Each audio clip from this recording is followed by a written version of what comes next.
আপনি যদি পর্যাপ্ত পরিমাণ ঘুম না ঘুমাতে পারেন, তাহলে আপনার কি সমস্যা হতে পারে আপনি কি জানেন? তো চলুন, আজকে তাহলে সেই বিষয়ে আলোচনা করি।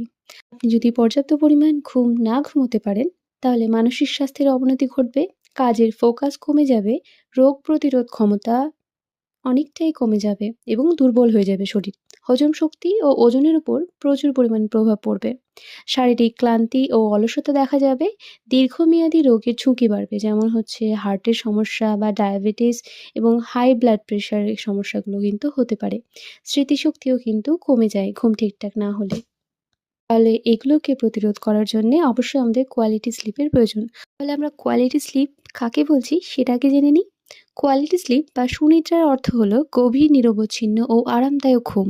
যে ঘুম ঘুমানোর পর আপনার শরীর ও মন সতেজ থাকবে এবং এই ঘুমের মধ্যে কিন্তু কোনো রকম ইন্টারাপশন থাকবে না। আপনি ৭ থেকে ৯ ঘন্টা আনইন্টারাপ্টেড ঘুম ঘুমাবেন। হতে পারে আপনি ২ বার বা ১ বার হয়তো বাথরুম গিয়েছেন, কিন্তু তার মধ্যে ঘুমটা আপনার ঠিকঠাক হয়েছে। সেখানে কিন্তু ০.৫ ঘন্টার বেশি গ্যাপ থাকবে না সেই ঘুমের মধ্যে। তাহলে এই কোয়ালিটি স্লিপ বা গভীর ঘুম যাতে আপনার হয়, তার জন্য আপনি কি করবেন? নির্দিষ্ট সময়সূচি রাখতে হবে। প্রতিদিন রাতে আপনি কোন সময় ঘুমোচ্ছেন, সেটার একটা নির্দিষ্ট সময় রাখতে হবে এবং শোবার ঘরের পরিবেশ অবশ্যই হালকা একটুখানি অন্ধকার রাখতে হবে। ঘুমানোর অন্তত ১ ঘন্টা আগে ফোন, ল্যাপটপ বা টিভির স্ক্রিন থেকে দূরে থাকতে হবে।